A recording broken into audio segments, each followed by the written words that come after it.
정부가 연이어 발표해온 수요 억제 중심의 부동산 대책들이 기대만큼의 효과를 내지 못하면서 이제 마지막 카드로 세제 개편이 거론되고 있습니다. 종합부동산세와 재산세 같은 보유세를 높이고 양도세와 취득세 같은 거래세는 낮추는 이른바 세율 구조 전환이 핵심 방향으로 잡히고 있습니다. 특히 고가주택 한 채에 자금이 몰리는 똘똘한 한 채 현상을 완화하기 위한 세부담 조정이 주요 과제로 떠올랐습니다.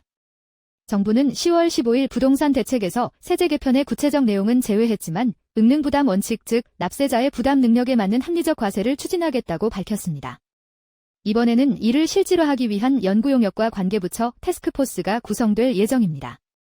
기본 구상은 보유세 부담을 늘려 매물 유도를 촉진하고 대신 거래세를 낮춰 매매 활성화를 유도하는 구조입니다.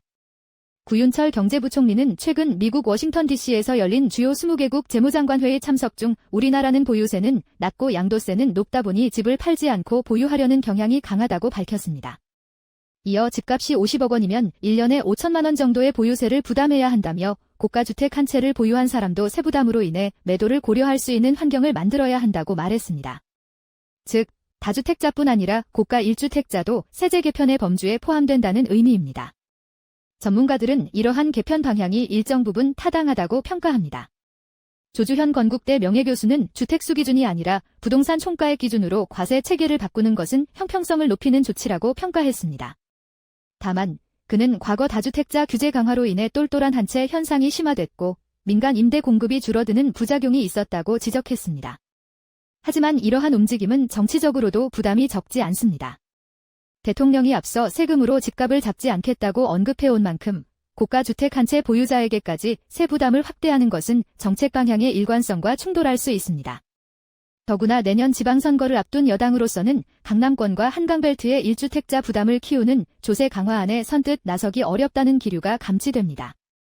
이에 따라 세제 개편의 구체적인 시행은 지방선거 이후로 미뤄질 가능성이 큽니다. 정부는 대신 윤석열 정부 시절 완화됐던 공시가격 현실화율과 공정시장가액 비율을 다시 상향 조정하는 방안을 검토하고 있습니다. 이는 직접적인 세율 인상 대신 간접적으로 보유세를 높이는 방식입니다. 다만 시장에서는 보유세 강화가 자칫 집값 상승을 부추길 수 있다는 우려도 제기됩니다. 오세훈 서울시장은 국정감사에서 보유세 인상은 오히려 주택가격이 상승하는 역효과를 낳을 수 있다고 경고했습니다. 세금 부담이 전세가나 매매가로 전가되는 구조 때문입니다.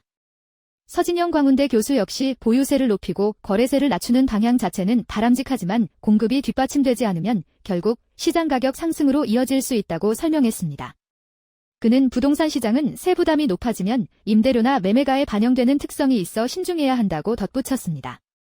조주현 교수도 보유세 강화와 거래세 완화는 역대 정부가 공통적으로 언급해온 정책 기조지만 실제로는 소득이 적은 가구의 세부담을 현실적으로 고려해야 한다고 말했습니다. 그는 이 때문에 문재인 정부 시절에도 공시가격 현실화를 통해 단계적으로 세부담을 높였던 것이라고 회고했습니다. 결국 이번 세제 개편 논의는 단순한 조세 조정 차원을 넘어 부동산 시장의 구조적 전환을 시도하는 정책 실험의 성격을 띠고 있습니다. 보유세 강화로 매물이 시장에 나오면 거래 활성화가 기대되지만 반대로 세부담이 전세가나 매매가에 전가될 경우 서민 부담이 커질 수 있습니다. 정치적 부담과 시장 반응을 모두 고려해야 하는 만큼 정부가 어느 시점에 어떤 방식으로 개편안을 확정할지가 향후 부동산 시장의 분수령이 될 전망입니다.